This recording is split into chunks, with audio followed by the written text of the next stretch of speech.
In for him, and that was a lovely ride, wasn't it? Beautiful riding, great effort from the filly and rider. She really did stretch out over the final stages, strong at the end of the 2,000 metres. Yes, she's a nice filly and she will stay. How far will she get, do you think, Leanne? It's yet to know, but she's a half-sister to Melora, who's a good staying mare in Australia too. Always those races are really even. Did you go in with any degree of confidence in that? Roger just told me on the phone this morning he thought she'd be an extremely good show. She can be temperamental, but she's been lovely and relaxed today, so we did think we're in with a good chance. Everything went right before the race and everything goes right after the race. Well done, Leanne. This is true. Thank you very much. Leanne standing in for Roger James, the trainer of the winner of the third, Piper Star, number 5. Time for the journey was 2 minutes, 1.5 seconds. Runners returning now after the Troa Matriarch Stakes. When we return to Flemington, the weight signal and the dividends after the running of the third event on the final day of the carnival.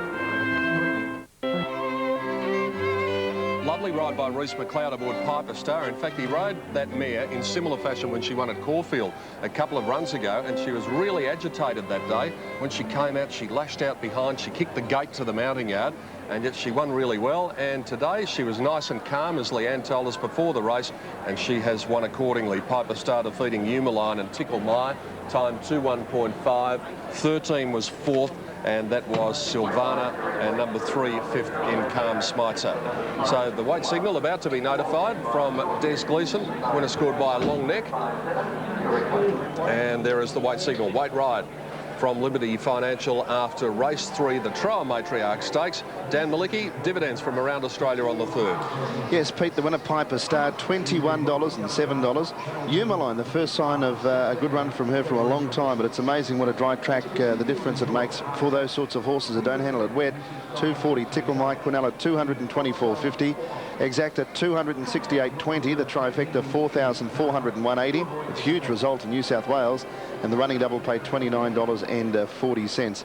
So a bit of a turnaround there, and the bookies, we haven't seen them smile for a few days there, Tim, but they're probably pretty happy with that one. Well, I think they're smiling because I think they've looked out to see if Damien Oliver can still get a run on Calm Smitzer, and not doing that. That was the best back runner in the race, no doubt about that. So a good result for bookmakers, as you mentioned there, Dan. Over to race 4 in the program, a tough one. Chong Tong will open up one of the favourites, also number 3 Colays, and also number 7 Time Deposit. And the coat tuggers are out already, Pete. They've got me. Race 4, number 6, Run Just Run, and that's what we'll be doing if we get the money. Ah, yes, well, they know an easy target when they see one. Thank you, Tim Gossage. Race 4 coming up. Chong Tong, the favourite on the tote at $4.70. Magic Hatter, Tell Sun in contention, along with number 7 Time Deposit. As we look through the tote figures, Jem, what did you come up with? I've come up with number 2 here, Peter, Magic Hatter. I thought it was a very, very good run at Caulfield last start.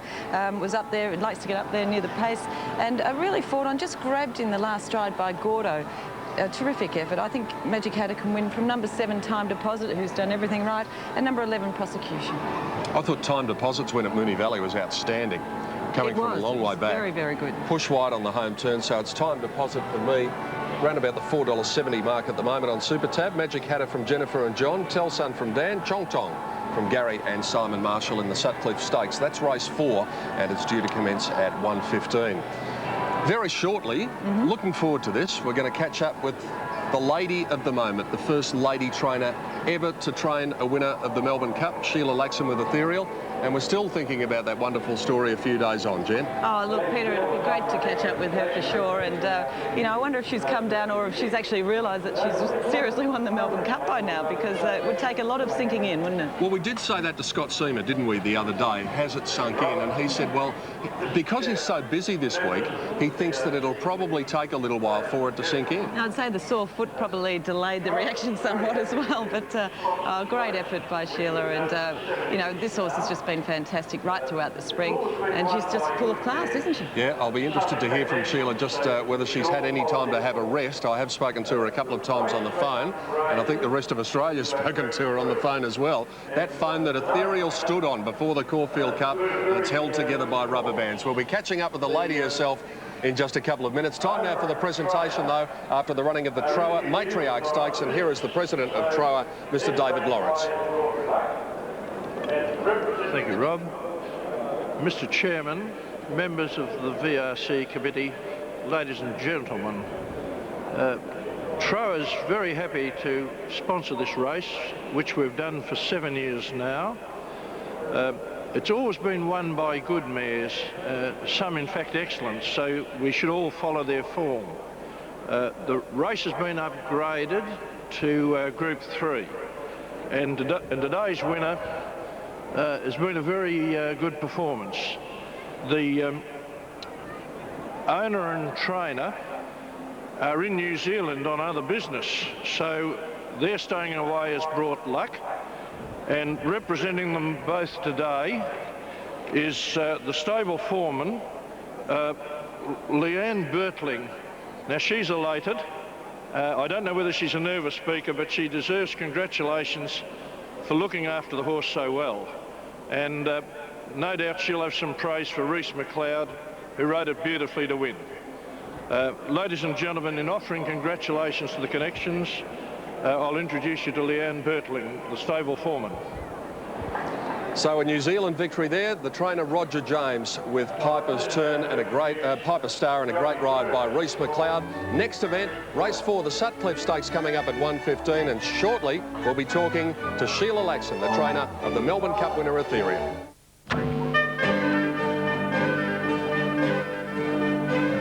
Let me know. To the big race, the Emirates Stakes race at 2:45 this afternoon here on Network 10. And welcome back to the Network 10 marquee. Loads of people enjoying themselves. I'll be able to get to it at about, well, a little bit later this afternoon. One man who's getting involved with the day, as always, and he's managed to catch up with, well, let's put it this way, there's a very special race coming up this afternoon, and we have legendary jockeys from around the world converging on Flemington, hoping to saddle up this afternoon and win a race on the famous Flemington Straight. Tim Webster's in the birdcage with one of those legends of the track. A legend indeed, Sandra, and a trailblazer for women in racing, not just women jockeys. Linda Jones, the stunning Kiwi. Are you? Very well, thank you. Are you looking forward to this race? Yes, I am. It's been an exciting week. The VRC and Emirates have just been fantastic with their hospitality, and we're all get up ready to go, and we're all taking it very seriously, incidentally. As you should, and you look pretty close to riding weight. Well, at least I'm going to look the part, and I said to the boys, at least I fit into my silks. You were a trailblazer, and it was some years ago now, the first woman to ride against men in this country, and you didn't have a licence when you got here, I understand. No, they actually changed the rules to enable me to ride because they didn't allow women riders here. So I'm doing a little bit of a stint, about 6 months in New Zealand, and then coming over here, and they opened up the doors, and it was fantastic. To be the first woman to ride at Flemington was just incredible, and it's something that I really, really treasure doing. There's some women in administration, of course, Catherine Reid, the bookmaker, but really it's still a sport pretty much dominated by men. Yes, it is. In New Zealand, it's a lot different. There's actually as many, or probably more girls in the apprenticeship system than there are boys. Yeah. So it's taken on a lot better over there. But your system here is a bit different, where you've just got city and country races, where we're just all city races. So, but the girls, you know, they've done very, very well in New Zealand. And you won a hell of a lot of races, well over 70, in a very short career of what, 9 months? Yes, I didn't ride for very long, actually. It took 3 years to get my licence, and then after the hard battle, and then I had a couple of really quite bad falls, and that sort of put pay to it. But I would like to have finished my apprenticeship, which didn't happen, which is 5 years, and of course I would love to have won a Melbourne Cup and won a race at Flemington, which might happen today, hopefully. At least we hope it happens, because what I want you to do, being the only woman, I want you to kick their rear ends, Linda. Oh, I'll be trying. And another thing, actually, the other jockeys' wives are very supportive of me. I'll bet they are. Ride well, have a great time, and it's really terrific to see. Thank you very much. Linda Jones, Peter, an absolute trailblazer, and as you know, a legend of the track. Yes, she is, Tim. And speaking of the New Zealand connection, I thought it was time that we had a chat to this lady, and we're better to do it out here on the famous Flemington track. Sheila Laxon, congratulations again. Thank you very much. Has it sunk in yet? No. Really? No, it's, you know, it's, every day you get more used to what's happened, but it's, you know, I never thought about the possibility of winning both cups, or either cup, so it's quite an incredible experience. You were always pretty keen to run the mare in the Melbourne Cup, weren't you? It was the owner that probably decided that Hong Kong might be a better option, but did you talk him around eventually, or was there outside pressure as well? Oh, no, I never. It was his decision what she did, and he did feel that 2400 was a better distance for her. But the fact that she came to the race, the Caulfield Cup, that well, and the weight for age Northern Hemisphere weighting system didn't really help her, he decided I would go for the Melbourne Cup instead, so I was delighted. We had a lovely piece on, and you've seen it, that we showed on the telecast. We're going to have a look at the race in a minute, but Where did you get the horse from? Where did you come to get Ethereal? Oh, well, they have the grandmother and they've had the mother, Romany Conte, and I had a lot to do with her as well. And I do break in their horses for them, really, so I get inside running about which ones I might want to keep too. And I really, really liked her when I broke her in and begged Peter and Philip to let me train her. You just seem to have a wonderful affinity with her, but she can be a bit bossy at times, can't she? Oh, she just likes her own way and she likes to do her own thing, especially in the situation in the birdcage and things like that. And as long as you let her do what she likes, you're all right. Now, we're looking at the closing stages on this very track that we're standing at. When Give the Slip race 4 or 5 lengths in front at about the 300, did you think that gap's going to be too long? I did think that she might not be able to kick off the surface because of the rain during the day, but when she started to accelerate, I did think he'd get to her. Can you remember what went through your mind in the last 100 metres or so? Well, from where the trainers sit, you can't really see where the post is, but I thought she had him quite well covered, but I was quite surprised when I saw the photo that she was only 3/4 length in front of him, but she was in front. Isn't that a wonderful photo that was on the front page of most of the papers around Australia? Your son beside you, just with his mouth open, taking it all in. It was a fantastic photo, wasn't it? Do you know, that to me was the best moment of the whole thing, was turning around and seeing his face and the astonishment and wonder on it. It was that, you know, that I'll always remember that. It was fantastic. Have you realised how much that it's going to change your life? I mean, from now on, wherever you go, people are going to be saying, there's the first lady trainer to train the winner of the greatest race in this country. I tell you, I locked myself out the other day and I had to go to town to do some shopping for Lucy, and I walked in there with all my stable gear on, looking really scruffy, and the first place I'm going to, they recognised me, and you know, it's that sort of thing that you find it just so difficult to acknowledge, and I ended up buying a wig because I wanted to not look as scruffy as I was, but all those sort of things, you know, surely it'll slow down with a few weeks and things like that, it won't be. Tell us a bit of a story about looking scruffy. You certainly didn't look scruffy on Tuesday. Now, there was a story behind the outfit you wore. Can you just tell us what happened? Yes, somebody took pity on me. I couldn't say who. It was Perry Cutton. No, but it was one of you guys who started it off. Yeah. And Perry Cutton very kindly said I could go there and select an outfit to wear. And you know, when I put the outfit on, I loved the hat because you couldn't see my face. But, you know, I was so rapt that I wore it on the day. You know, I really felt part of the scene, and everybody dresses up so nicely. And I thank her very, very much indeed for letting me have use of her shop, the goods in her shop, and choose something like that. We're seeing how beautiful you looked the other day, and a good fashion accessory was the cup that you were holding. How long did you grasp hold of it before you had to give it away to Peter Vella?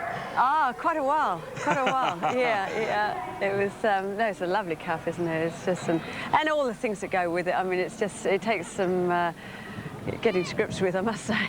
Yeah, Champagne is a horse that you're well acquainted with. Was there a bit of champagne out of the cup the other night? Yeah, a lot of champagne out of the cup. And finally, how have you managed to keep this wonderful smile on your face that you've had all the way through this campaign, all of the demands, you haven't said no to anybody? How have you managed to do it? Oh, it's easy. It's easy when you've won the Melbourne Cup, crikey. You know, I could smile for a year. Yeah. And no, it's great to be here and great to be part of the scene, you know. And anybody can do it. So well, you're the first one to do it, the first lady to do it. I gave you a kiss on Tuesday. Another one there. Congratulations. Thank you. And thanks for everything that you've done for us. Australia's really taken you to their hearts, I think, and well done. And we look forward to seeing you and her back in the not-too-distant future. Thank you, Peter. I really appreciate that. Sheila Lakeson joining us here at Flemington. Sandra, what a lovely lady she is, and what a great race mare she's got. A lovely lady, certainly, and I think her star will be shining brightly for many years to come. As was Linda Jones, who was catching up with Tim Webster a little earlier. Don't forget, ladies and gentlemen, and all our viewers, we have the Legends race coming up at around 1:30. Race 4 coming up right after this break. Stay with us here on Network 10. This is Emirates Stakes Day at fabulous Flemington.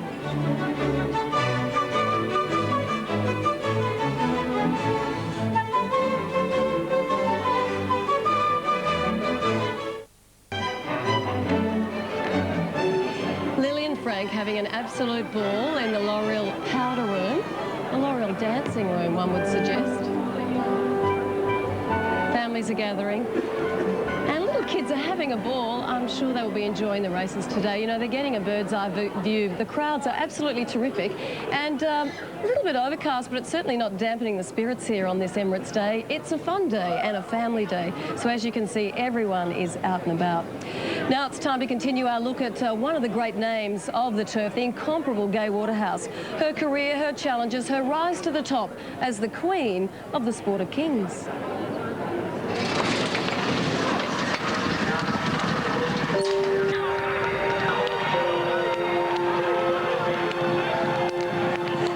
Things out, and I'd be marking his book for him and writing down what he said, and then I started a little column of my own which I'd write down and to see what he said and then what I said and see if I could see the things he could see.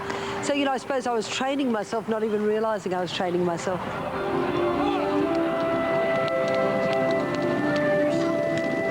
When you get a brilliantly bred horse, everyone has a high opinion of it. When you often get a horse that's not just also ran, to sort of develop it. They don't all develop, but it's great fun trying to do. It's like sort of building a puzzle or putting a puzzle together.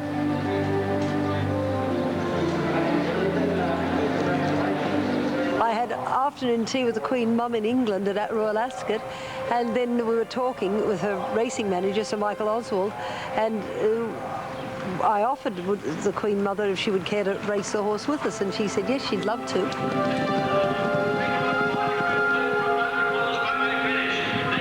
Isn't it all about winning? Isn't it all about sort of success? Well, I think that if you show it in your way you dress, you say to your clients, hey, look, I am a success story, my stable's a success story, why don't you be part of it?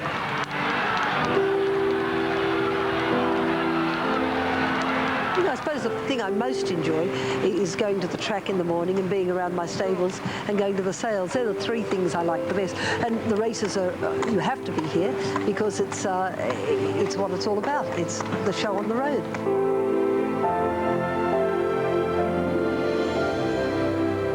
It's been very well nurtured by the VRC and the VATC to make it a really wonderful carnival. It's great fun. It's great fun being at it. You go back a bit exhausted, but it's great.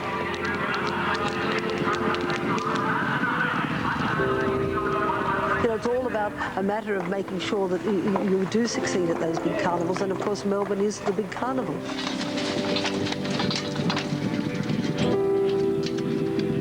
Really, I think often you probably enjoy winning out away from home base. It's a bit like the away team. You know, you are the away team, and you very much enjoy when you can kick a goal, be it Brisbane, Melbourne, Adelaide, Perth. It's really exciting.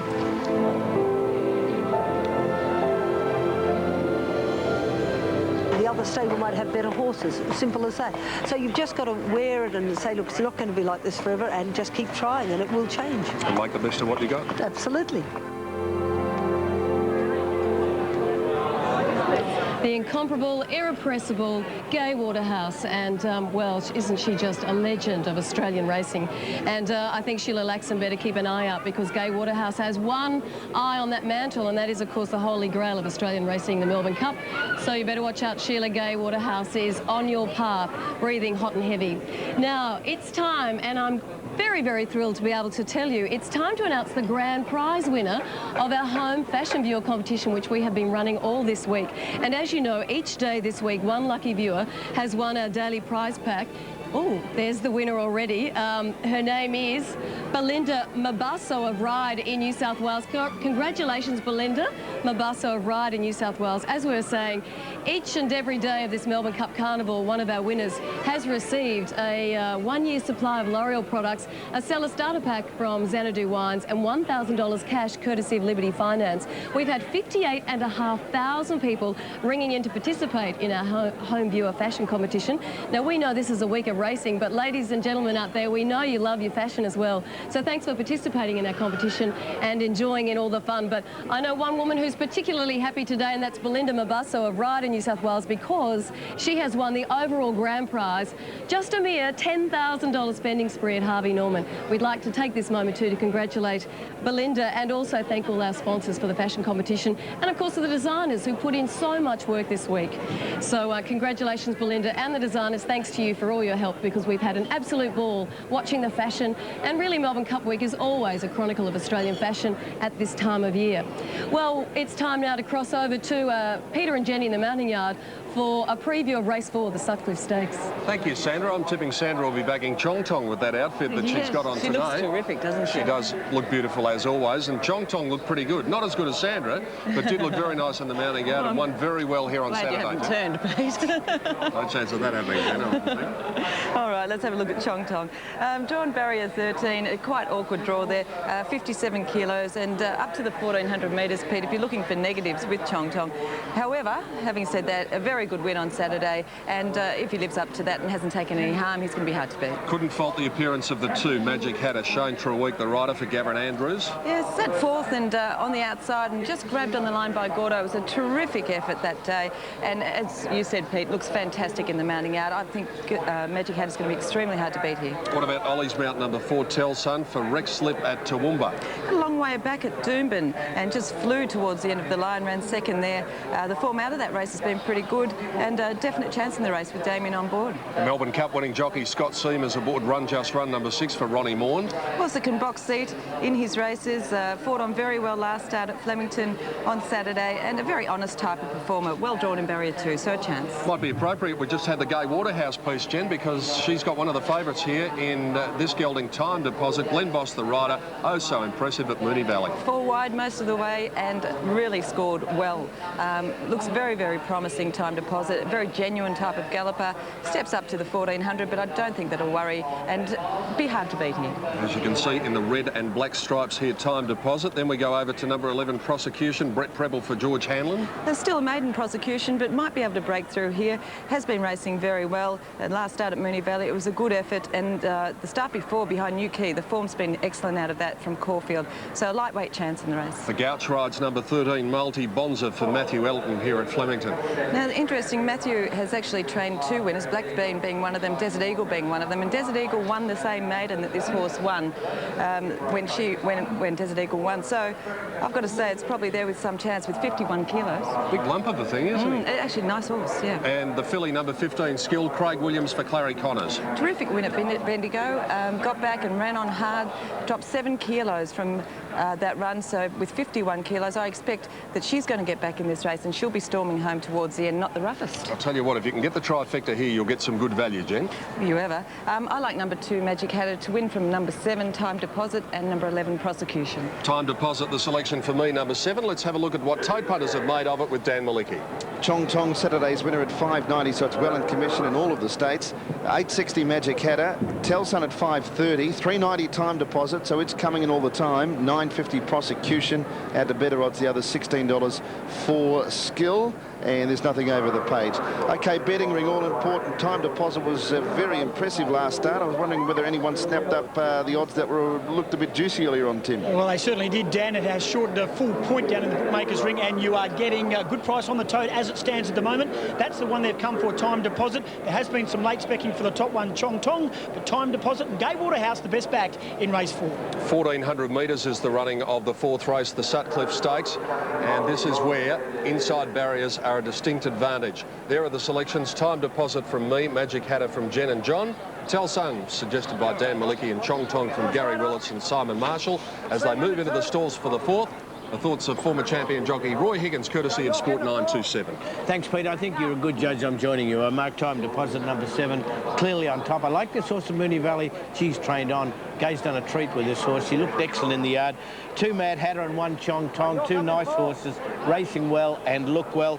And 6, Run Just Run. He looks a bit of a runner, this guy, paraded good. I marked them 7, 2, 1 and 6. Pete? Briefly, Roy, what about your thoughts on the big one later in the day, the Emirates Stakes? Tough race, isn't it? Good race, good race. Just hope this bit of rain that's threatening out there holds off. It's been raining at Geelong quite heavily. Open race, I marked, I think this morning going through them all, about 8 equal chances. Yeah. If the track stays firm, I'll probably go with Ollie on a mission.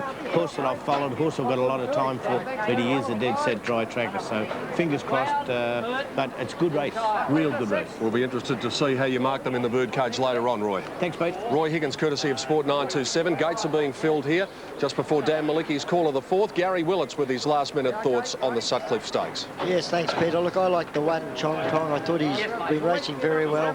Ran out well to run second at Caulfield, and the other day he won really well, beat home North Boy. And I think the 1400 will suit him.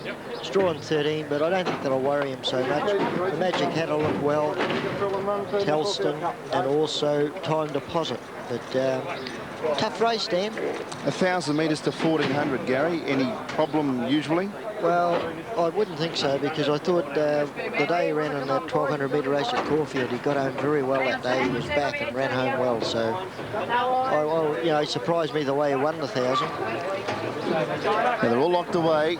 Time Deposit is the favourite. There's a white cap. They're all locked away at the 1400. Racing. And jumping well on the inside was Prosecution. Getting away pretty quickly was Presently. And also Skill was up there in the early part. Magic Hatter amongst that leading division. Telsun, Run Just Run, Finbar. So there's a pretty good charge in the early part of the race. Drifting back, Multi Bonza, it's about midfield. Tell Someone wider out. Chong Tong is about 7th or 8th at the moment. Presently, back on the inside, Prosecution allowed to drift back. Tell Someone and Finbar, and about 3 lengths away then the Magic Hatter, or Fine and Dapper's back 3rd last, and then Twiggham and Oren at the tail of the field. About 800 metres left to travel. Presently down to the inside leads the way from Finbar, and 3rd was Calais. Run Just Run parked away 4th on the inside of Telsun. Magic Hatter's off the track 3 deep. Then on the inside was Prosecution as they rounded the home turn. Back behind those was Time Deposit. They were followed well back by Chong Tong, Multi Bonza. Time Deposit's trying to get off the fence. It's been ridden up as they turn to the 400 metres now. And the leader is Presently over Colace. Run Just Run going for the inside run. Chong Tong's made a dash up there, and also Time Deposit getting through. Chong Tong sprinted up on the outside to go to the lead. He put 2 lengths on them, Chong Tong. Kicked away from Colace, Time Deposit, and then came Magic Hatter, but Chong Tong's going to the line strongly, and he'll win again. Chong Tong by 4 lengths. Most impressive. Photo the Miners, possibly Colace, and those in front of Time Deposit, and close up Telsun, then Twiggham, a Magic Hatter, Prosecution next home, and then came Tell Someone, Run Just Run. I'm not sure if the run actually did come for it. Presently stopped in front of it, however. Then Finbar, Oren, and then Skill, Tell Someone ahead of those. Fine and Dapper, Multi Bonza. Gee, this horse, he's just got more impressive every start he has, Dan. No, he was back, and when Danny Nicholson brought him to the outside, he just put on those beautiful long loping strides. A good horse. Peter, I think we've got a very smart horse here. Lee Freeman's done him a treat.